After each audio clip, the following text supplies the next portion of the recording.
Agradecer a Alberto Benavides por la oportunidad que me brinda de poder ser partícipe de la promoción de sus textos, de compartir con él momentos relacionados a la edición de su libro, y también a Jesús Cabel Moscoso, quien también nos acompaña, con quien también tengo la suerte de tener una gran amistad. Muchas gracias también a los organizadores del evento, a César Panduro, por la oportunidad que me brinda. Efectivamente, yo soy el editor de este libro. Con Alberto hemos venido trabajando también otros libros en otros momentos, y al igual que los anteriores textos, esperamos que este libro tenga el agrado de todos ustedes. Realmente es un libro hecho con mucho entusiasmo, que es la principal sabiduría, como decía Martín Adán. Y bueno, en esta oportunidad tengo unas palabras que he escrito para la ocasión. Quienes nos dedicamos a la docencia en alguna escuela o colegio público o privado del país, habremos escuchado con insistencia y más de una vez de parte del Estado peruano la siguiente conclusión: la educación es un proceso de aprendizaje y enseñanza permanente que busca la formación integral de la persona humana.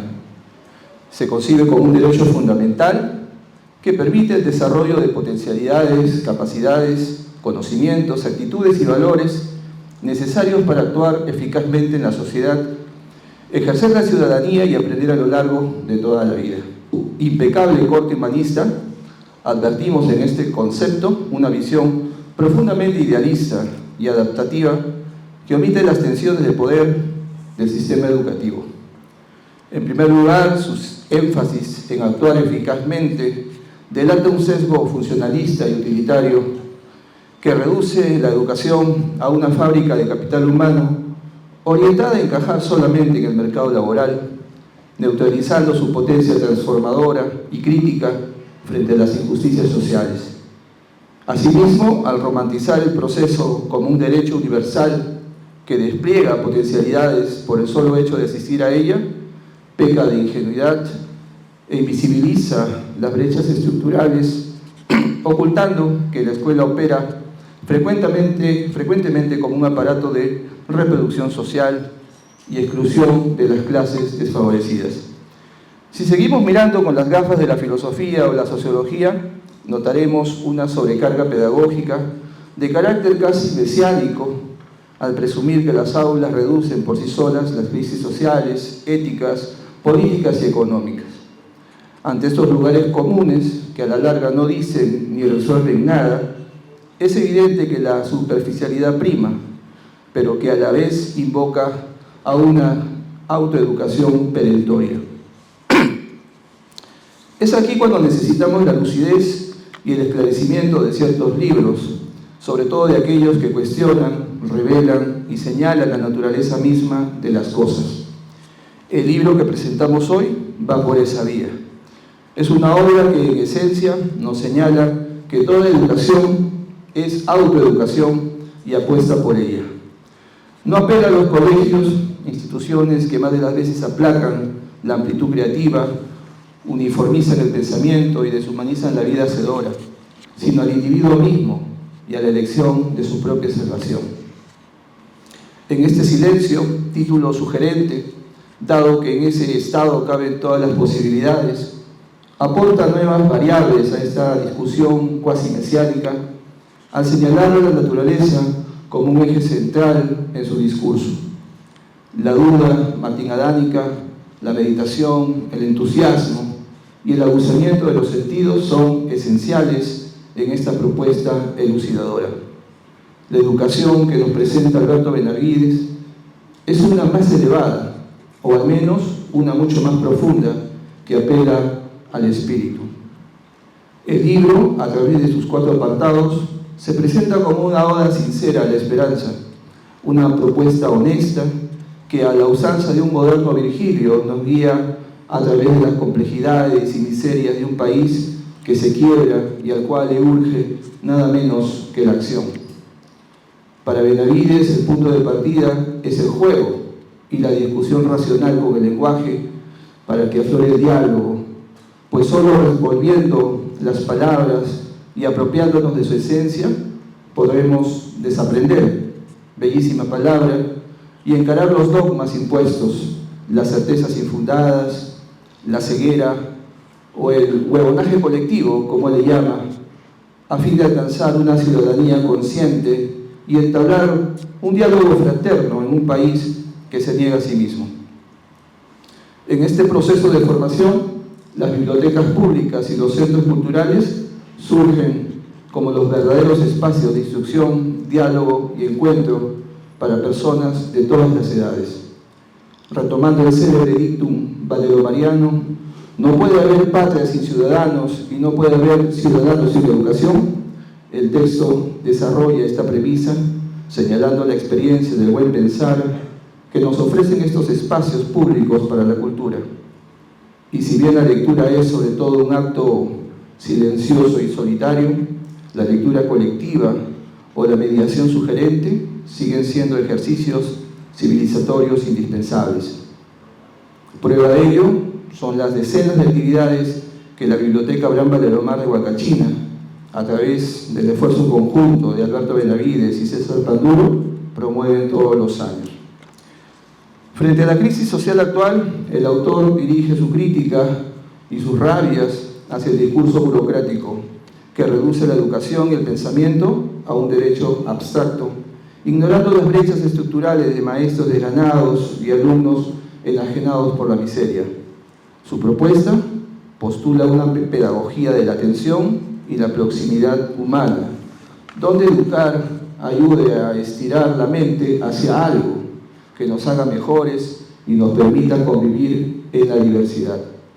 Esta formación integral requiere la domesticación de los sentidos y una relación empática y sincera entre los seres humanos, incluyendo un diálogo infinito, sobre todo con las grandes almas que la muerte ausenta, como lo decía Quevedo. Contra la severidad y el ruido del mundo moderno, Benavides propone la filosofía y la meditación como actos libertarios y curativos. Detenerse a saborear el instante y a centrarse en algo tan vital como la respiración es la vía necesaria para recoger la esencia de las cosas, espantar la duda que paraliza y replantear nuestras posturas frente a la realidad circundante. En un entorno obnubilado por la rapidez, la tecnología y la codicia, donde difícilmente florecen razones importantes, el quehacer filosófico es asumido por el autor como un deporte de la mente, cuya mayor utilidad es una elucidación práctica, entusiasta, alegre y sin prisa. Inspirado en el budismo, el autor nos propone en profundo verso o en fluidísima prosa la sonrisa deliberada por la mañana como una disciplina de resistencia ante la depresión, argumentando que la sabiduría auténtica debe ser inherentemente alegre. Esta búsqueda de bienestar y de equilibrio interior se traslada de inmediato al plano social, contagiando humanidad. Como vemos en este silencio, despliega el mapa de una vida y un pensamiento que transita desde la rigurosidad de la filosofía académica hasta la sencillez de la tierra, la poesía y la meditación. Esta andadura vital de nuestro autor, que comenzó cuando niño, urgido por las grandes preguntas nacidas de su experiencia inmediata, condujo a nuestro autor a comprender que el pensamiento riguroso encuentra su verdadera madurez cuando se abre al canto de la poesía y al silencio de la práctica contemplativa. Pero hay que decir también que frente a quienes buscan en él verdades absolutas o la solemnidad de un erudito, Alberto Benavides se declara como un ser en constante búsqueda y con más preguntas que respuestas, situando su única certeza en el afecto profundo por los seres humanos y en la reverencia ante el milagro cotidiano que es la vida florescente. Sus diversas reflexiones miscelánicas abordan con ternura y rabia las injusticias, la burocracia y el sufrimiento ambiental. A pesar de la amplia red de conexiones informativas que posee nuestro autor, advertimos un verdadero ejemplo de humildad socrática. Espero que lo dicho los invite a valorar el intento de pensar por propia cuenta y a construir una identidad en libertad, recordando siempre que el gran libro es el mundo y que en ese compromiso fraterno con él recibe nuestra más clara muestra de elevación espiritual.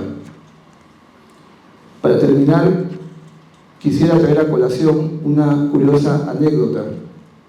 En 1984, en una entrevista concedida al periodista Mario Campos, Martín Adán, ante la pregunta si a sus 75 años se consideraba más sabio, el viejo maestro respondió, como era habitual en él, con una frase imperecedera: la principal sabiduría es el entusiasmo.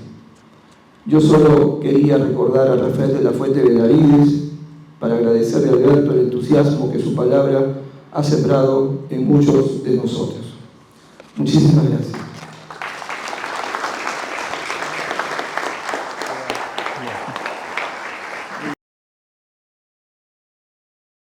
Queremos también saludar a los profesores de distintas instituciones. Están los profesores del Colegio San José, están también profesores del Colegio Mariátegui, está Francisco Chaparro, que hace 2 semanas acaba también de presentar un libro. Están los estudiantes de turismo de la Universidad Nacional San Luis Gonzaga, estudiantes de medicina, profesores del Colegio San Luis Gonzaga, muchos escritores. ¿Y por qué menciono estos colegios? Porque en estos colegios se le lee a Alberto. Se ha logrado ya desde hace algunos años que escritores de ICA sean leídos en colegios, y creo que en este punto también tener una figura como la que sigue a continuación, me refiero al doctor Jesús Cabel. Él es ingeniero químico, pero esa es su chamba. Su pasión ha sido la literatura, su trabajo ha sido toda la vida una dedicación a seguir las cartas de César Vallejo. Él ha reunido las cartas y ha sido publicado no solamente en el Perú, sino por el sello tan importante para la poesía en español como es Pretextos. Él ha publicado además una serie de estudios, pero también hay que recordarlo como poeta, porque él en su juventud ganó este premio importantísimo que ha vuelto otra vez a tener la relevancia que nunca dejó de tener, como es el premio Poeta Joven del Perú. Me refiero al doctor Jesús Cabel, miembro de la Academia Peruana de la Lengua. Así que lo dejo con ustedes, el doctor Jesús Cabel.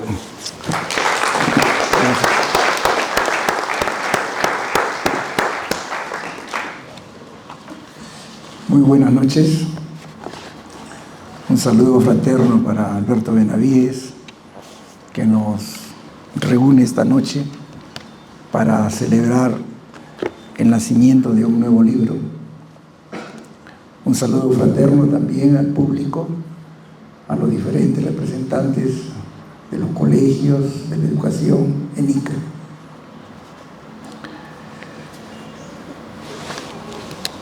Empezaré por decir que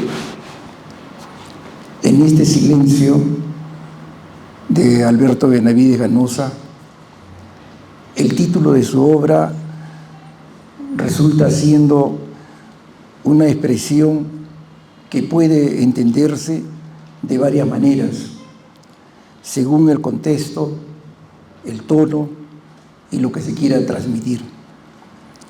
Generalmente tiene una carga emocional, poética o reflexiva, pero hay además algunas interpretaciones comunes, como por ejemplo, puede representar un momento de calma o de introspección que puede indicar un estado donde no hay ruido externo y la persona está pensando, sintiendo o recordando algo.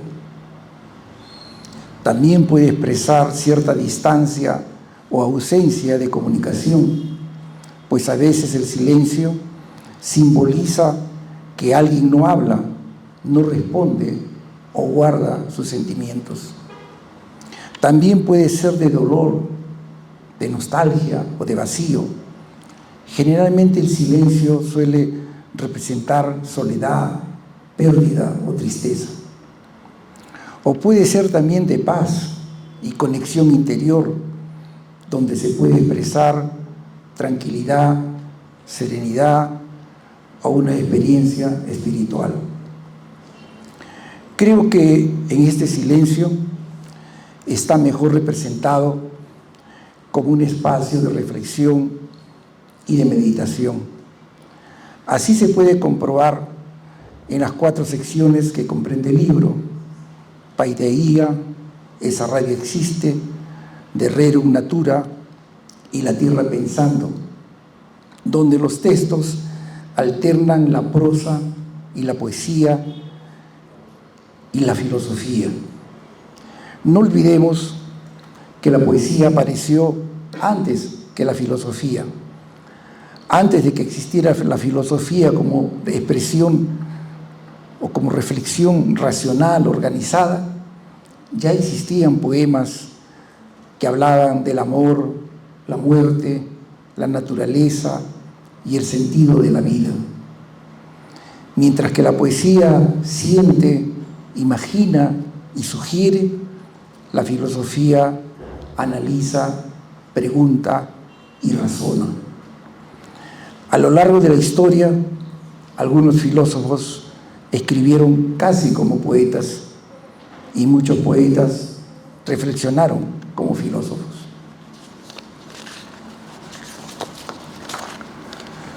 Ahora bien, voy a referirme puntualmente a algunos aspectos del libro.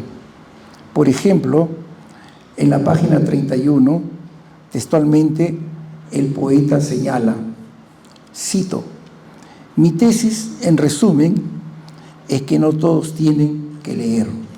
Término de la cita.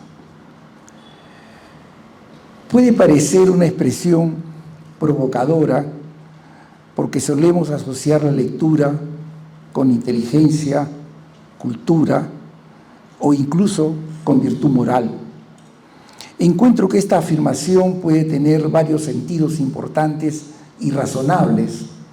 Por ejemplo, la lectura no puede imponerse como obligación espiritual, ya que la lectura verdadera requiere de cierta libertad interior. Nadie puede ser obligado a amar los libros. Lo cierto es que leer mucho no garantiza profundidad.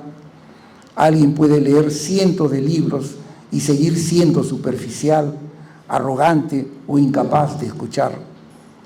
La lectura es una herramienta, no una garantía de humanidad.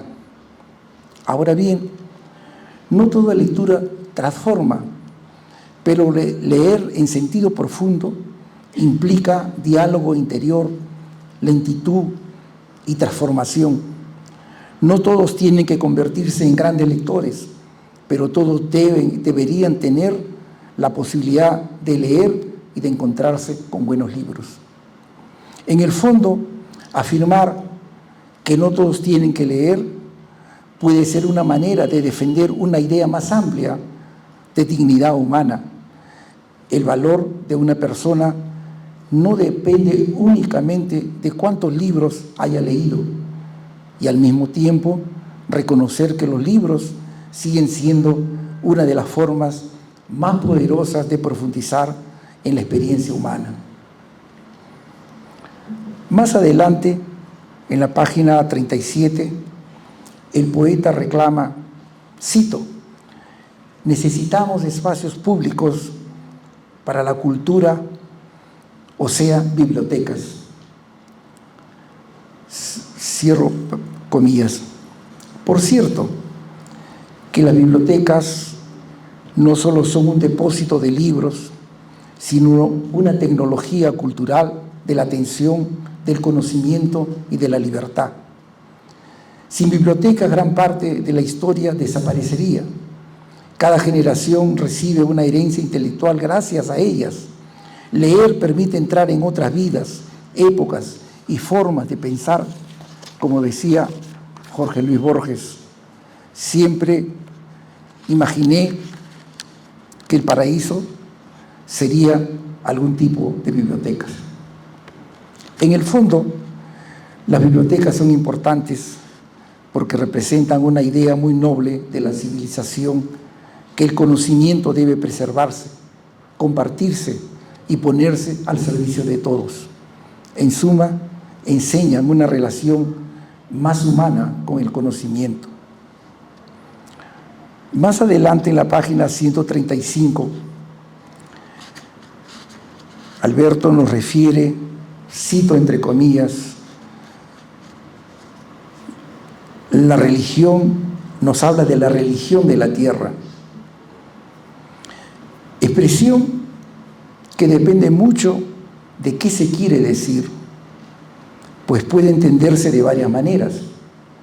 Por ejemplo, en las religiones centradas en la naturaleza, que encierran tradiciones espirituales, donde la tierra no solo es un lugar físico, sino sagrado y vivo, o también la tierra como objeto de veneración simbólica que adquiere un tono filosófico, es decir, una ética basada en cuidar el planeta, respetar la vida y reconocer la interdependencia entre seres humanos y la naturaleza. Desde religiones tradicionales a veces se critica la idea porque podría interpretarse como, entre comillas, adorar la creación en lugar de a un Dios trascendente. Diría que este término existe y tiene sentido, pero no describe una sola religión organizada, universal. Es más bien una categoría amplia de espiritualidades y filosofías que ponen a la tierra y la naturaleza en el centro. Aún más, muchas culturas han considerado a la tierra como sagrada, no solo como recurso material, sino como origen de vida, madre espiritual o ser vivo.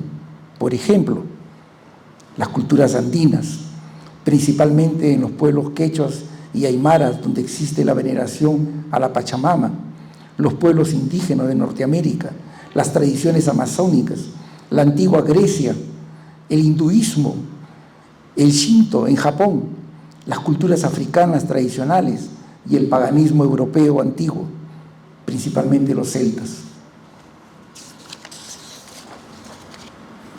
Y concluyo con una interrogante que el poeta Benavides realiza al inicio de este excelente libro. Él se pregunta, y nos pregunta a la vez, ¿cómo puede el hombre moderno recobrar las fuentes de la atención? Es verdad que vivimos rodeados de estímulos diseñados para capturar nuestra atención, las pantallas, notificaciones, publicidad, ruido, velocidad. Pero el problema no solo es la distracción externa, es que poco a poco se ha ido perdiendo contacto con las fuentes profundas de la atención, como son el silencio, la contemplación, el cuerpo, la naturaleza, la lectura lenta, la conversación verdadera y el sentido. Recobrar la atención consiste en recuperar una forma de presencia ante la realidad. Por ejemplo, la atención nace en el silencio, y el silencio no es ausencia de sonido solamente, es un espacio donde la conciencia deja de fragmentarse. Muchos pensadores contemporáneos han visto este problema. Por ejemplo, el filósofo Jung Chul Han sostiene que vivimos en una sociedad del exceso de estímulos y rendimiento, donde la hiperactividad destruye la contemplación. Y Simone Weil decía algo muy profundo: la atención es la forma más rara y pura de generosidad. Quizá esta sea la clave final. Atender verdaderamente es un acto espiritual. Es dejar de pensar superficialmente por el mundo y volver a habitarlo.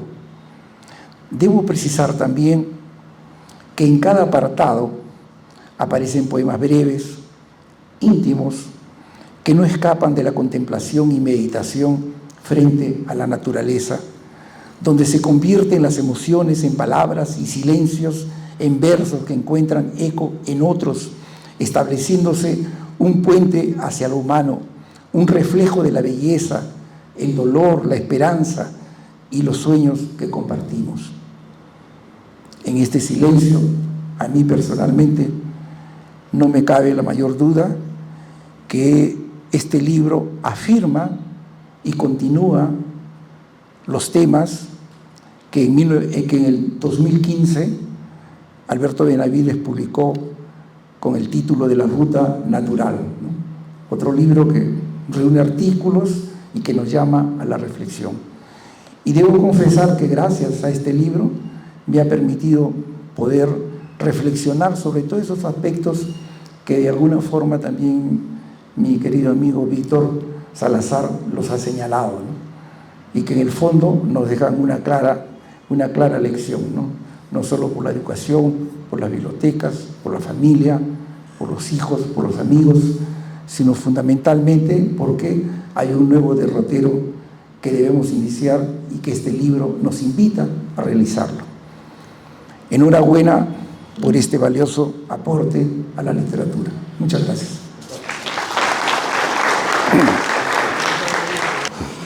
Lo primero es agradecer a todos ustedes que están acá y agradecer sobre todo el cariño que siento en un auditorio iqueño como es este por mi persona, ¿no?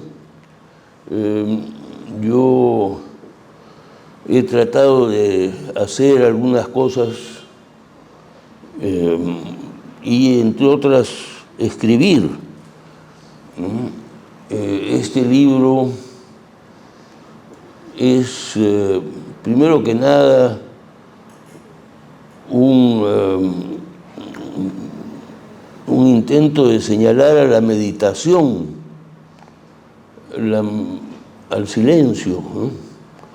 Se titula En este silencio. El responsable de ese título es mi amigo Martín Horta, aquí presente, porque yo tenía un poemita que decía: en este silencio que era de los chaucatos, hiciste con ética de la pura este templo a la soledad. Y es un poema dedicado a mi tío Pedro Cabrera Garquea, que yo sé que no era un hombre fácil, y muchos de ustedes podrán tener algún fastidio con ese nombre. Yo no, porque yo fui un sobrino al que él apreció y lo recuerdo con mucho cariño, pero también sé que era un hombre de carácter, un hombre fuerte, ¿no? Cuídate, gordito, me decía, del huevonaje colectivo, ¿no? Y en efecto, ¿no? Es una de las cosas. Bueno, en todo caso, este libro, En este silencio, mi amigo, el poeta Martín Horta, fue quien me dijo, bueno, en ese silencio que era de los chaucatos, no demasiado largo, pero en este silencio ahí tienes un título. Y efectivamente es un libro que busca meditación, busca pensamiento, busca también diálogo, ¿eh? Porque el pensamiento, decía Platón, es el diálogo del alma consigo misma y con otras almas, ¿no? El pensamiento es también un diálogo con mi almohada o con otras personas, pero de algún modo es un diálogo, ¿no?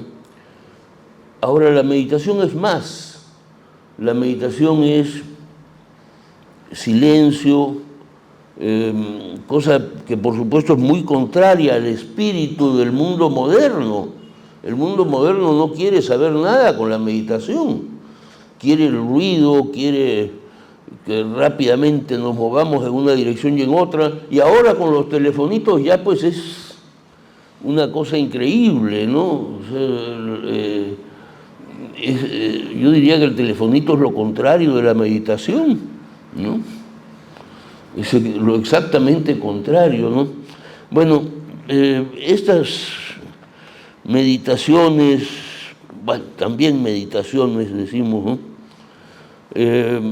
Que están en este libro, tienen que ver con el entusiasmo de mi amigo, y alguna gente dice mi devoto, que es Víctor Salazar Llerén, un intelectual de Chincha, ¿no? Cosa que suena pues rarísima, pero en efecto es así. O sea, Víctor Salazar es un intelectual muy bien formado, muy bien leído, y que es chinchano. Qué raro, ¿no? Pero es que eso se da en todas partes, ¿no? O sea, ¿de dónde salen los poetas? ¿De dónde salió José Martí? ¿No? Hijo de un español que no tenía mayores luces, y sin embargo es uno de los más grandes poetas del castellano, ¿eh? Puedo asegurarlo, ¿no? José Martí, ese lindísimo poeta, ¿no?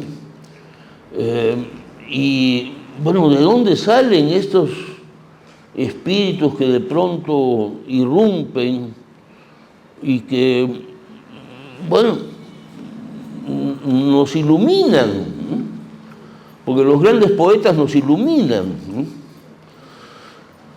Vallejo nos ilumina, Martín Adán nos ilumina, ¿no? Todos estos grandes escritores y poetas tienen una función que está vinculada sin duda a la meditación, no hay que negarlo, aunque la meditación es específicamente meditación, silencio, ¿no? Pero la lectura tiene algo de meditación también, ¿no? Cuando leemos, por lo pronto estamos en silencio, ¿no? En cambio, las pantallas son contrarias a toda forma de meditación.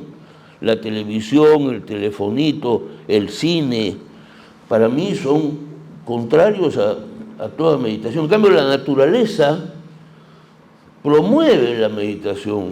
Mirar un árbol, como dice Juan Arnau, ¿no?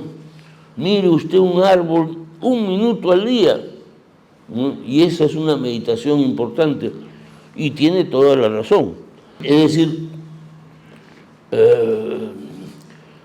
la naturaleza también nos lleva al pensamiento, a la meditación, inclusive al amor, ¿no?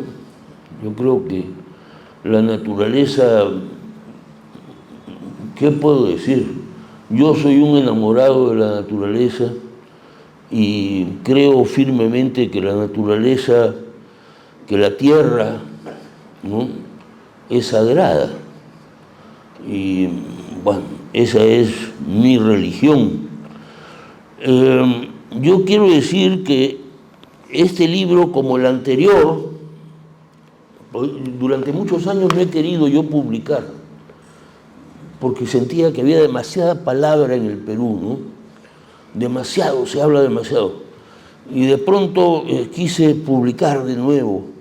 ¿Por qué? Porque sentí que era importante ante las elecciones que se venían y las que se vienen, ¿no?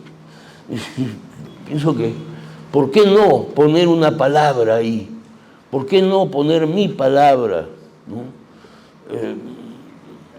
En fin, pero Víctor Salazar Llerén ha sido el gestor de mi libro anterior, que se titula La Ruta Natural.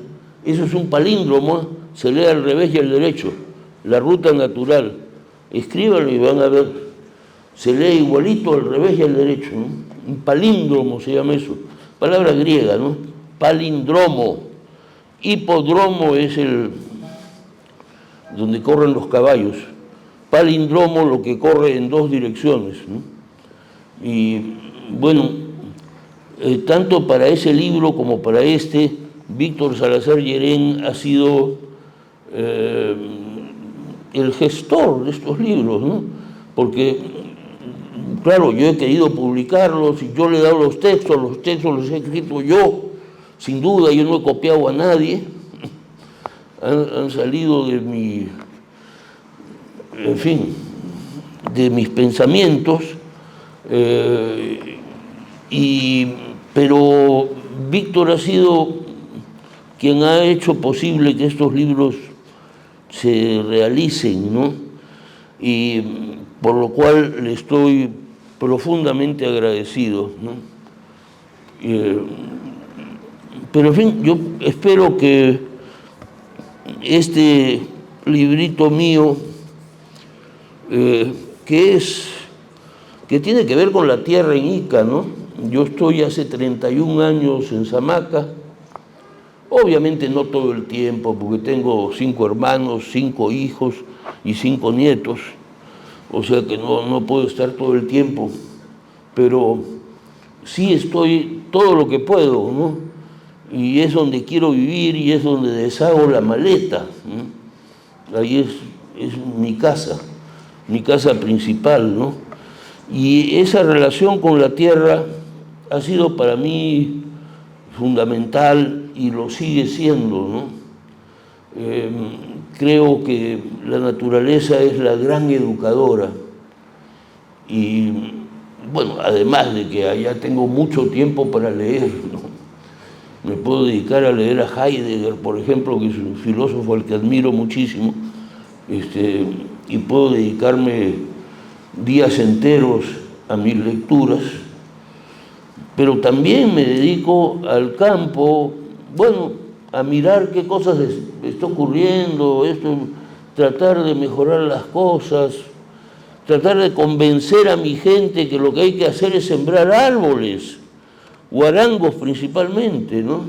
Más que hacer tierra para cultivar pallares. Bueno, también pallares, no digo que no, pero lo principal para mí es arborizar, y es en lo que hemos estado todos estos 31 años, y bueno, estaré lo que me quede de vida ahí, y pierdan cuidado que voy a publicar más libros, porque tengo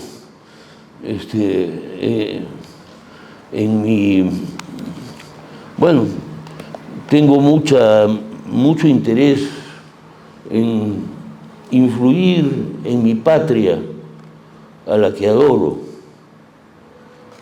Muchas gracias.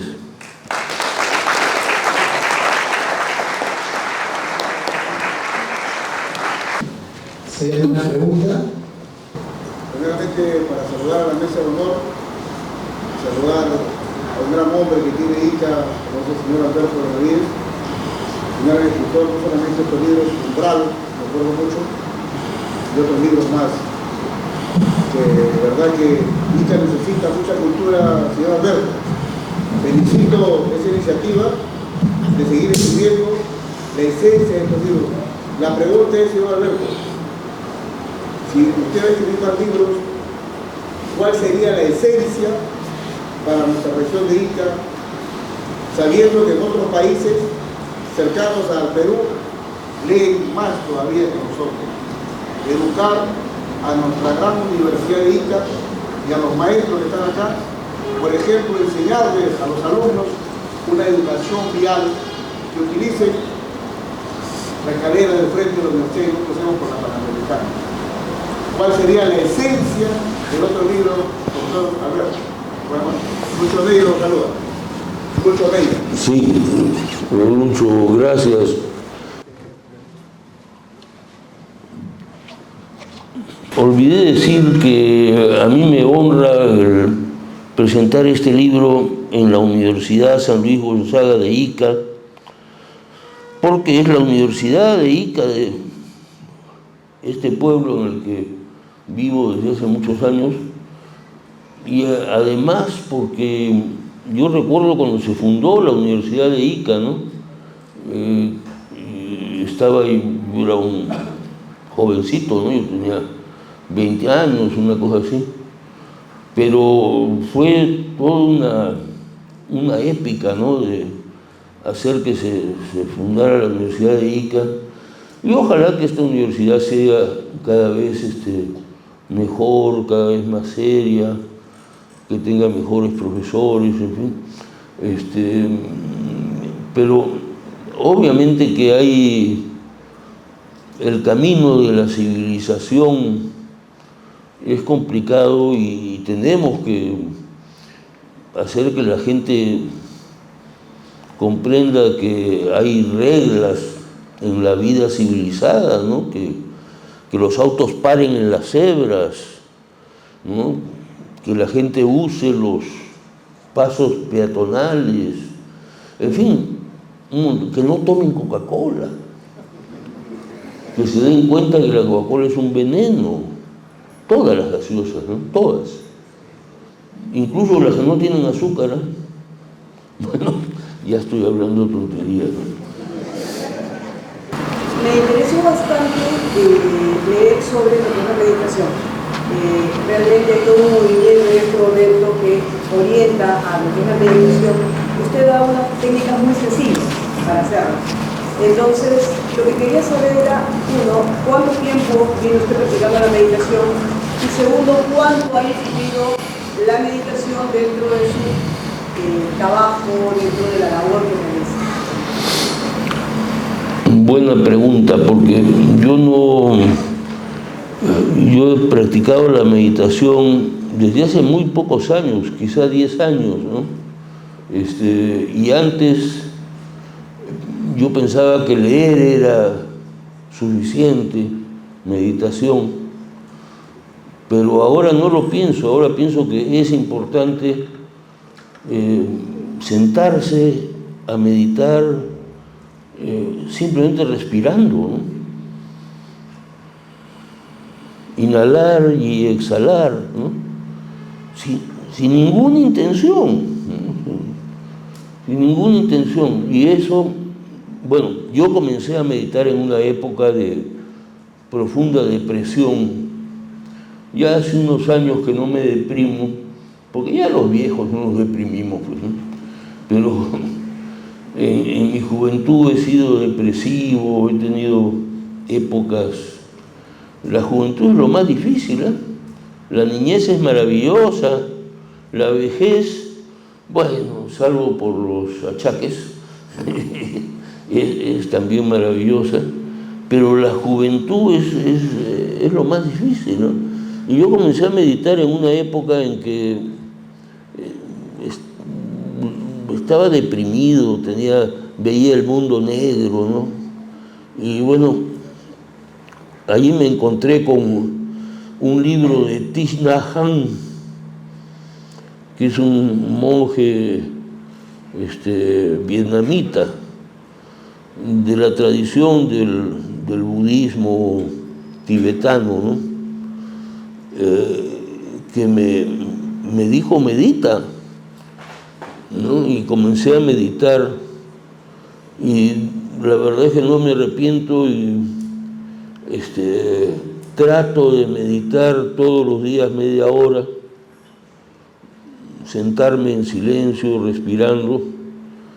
Les confieso que no siempre lo hago, porque a veces, aunque viva en el campo,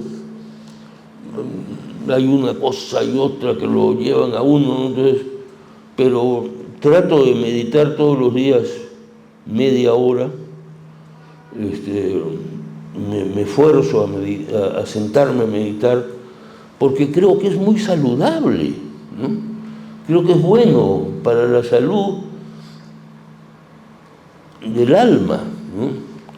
Para no estar uno en 20.000 cosas que lo llevan aquí y por allá, ¿no? Pero sí, creo que la meditación es parte importante de la vida, ¿no? Como también creo que el Qigong es parte de la vida, el yoga, esas prácticas que son muy antiguas y que son buenas para no solo para el cuerpo, sino también para el alma, ¿no? Y para el espíritu, diríamos también, ya si nos queremos poner metafísicos, ¿no? Bueno, gracias. Bueno, ¿hay alguna otra?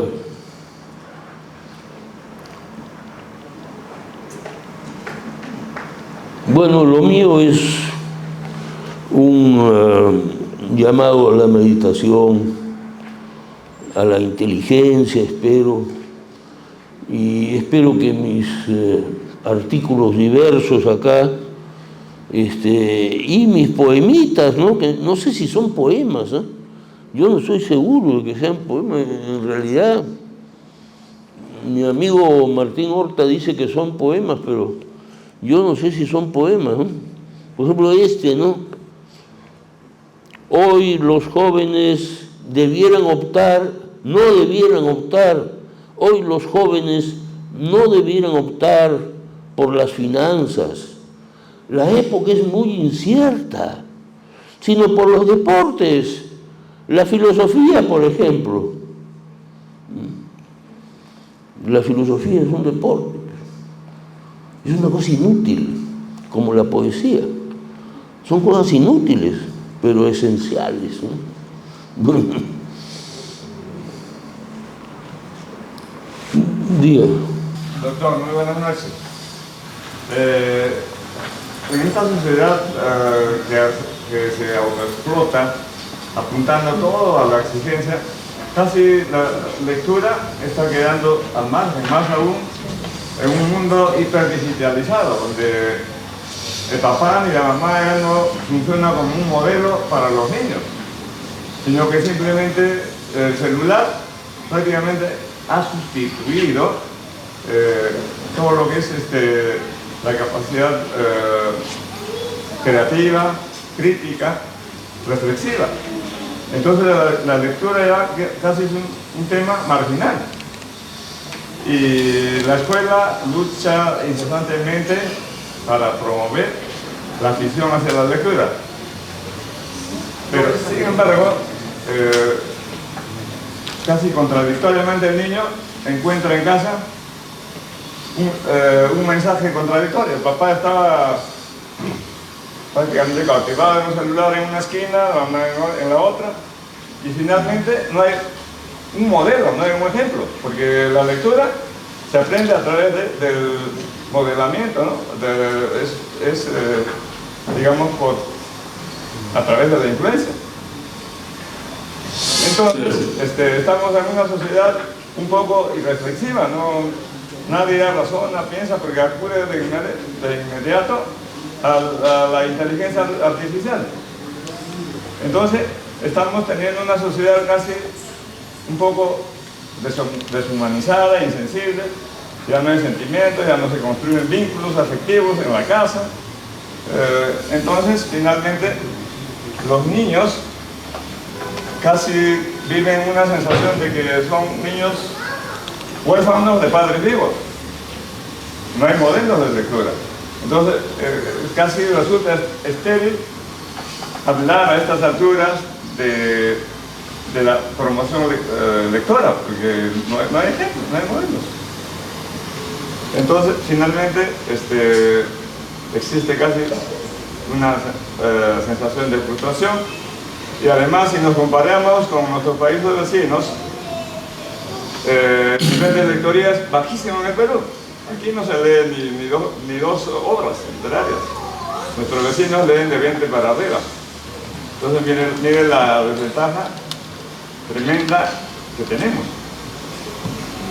Entonces, mi pregunta es, doctor Benavides, ¿cómo transitar en este mundo tan tortuoso entre el uso casi descontrolado de la tecnología versus la lectura que realmente nos permite acceder a una vida superior? ¿Cuál es el conocimiento? Muchas gracias, doctor. Bueno, es un gran tema, pues yo no sé qué vaya a pasar con la inteligencia artificial. La verdad es que yo estoy en la misma ignorancia que todos ustedes, ¿no? ¿Qué va a pasar? Lo que sí creo es que para la educación hasta ahora vigente, uno no puede pedirle a un niño que lea si sus profesores no leen, si sus padres no leen, porque la cultura es contagio. Contagiar el amor por los libros, bueno, yo, mis 5 hijos son lectores, ¿eh? Tengo ese gusto, ¿no? Que son lectores y que les gusta y que acuden a los libros y no solo al telefonito. A mí me parece esencial eso. Y sobre todo esto, ¿no? Que la inteligencia es contagio, la cultura es contagio, se contagia a través del diálogo, ¿no? Y a través de, en fin, encontrarse con gente. ¿Qué hubiera sido de mí sin el doctor Honorio Ferrero, por ejemplo, ¿no? Con quien me encontré en la Universidad Católica cuando yo tenía, pues, 17 años? ¿Y qué hubiera sido de mí sin mis maestros? Y he tenido, bueno, menciono solo uno, el doctor Honorio Ferrero. Mi principal maestro fue mi padre, ¿no? Pero después en la universidad me encontré con maestros que me señalaron a las cosas que había que leer, ¿no? Me señalaron a Platón, a los griegos, y bueno, eso es importante. La cultura es contagio, ¿no? Es contagio siempre, creo yo. Bueno, yo creo que ahí lo dejamos, no quiero aburrirlos. Perdón, acá mi maestro de quechua. Gracias, don Alberto. Buenas noches a la mesa. Su libro me parece que es un cúmulo de meditaciones, de sueños, con la naturaleza, con el hombre, la sociedad. Y como es un sueño, quería preguntarle, don Alberto, ¿cómo es el sueño suyo para nuestro Perú? ¿Cómo sería el Perú? ¿O cómo es el Perú como fruto de su sueño?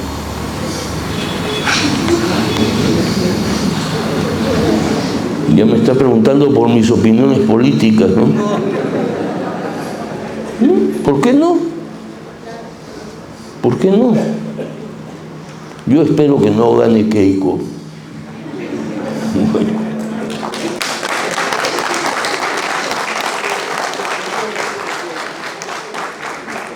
Bueno, muchas gracias a todas las personas que han venido. Creo que un fuerte aplauso para Alberto. Muchas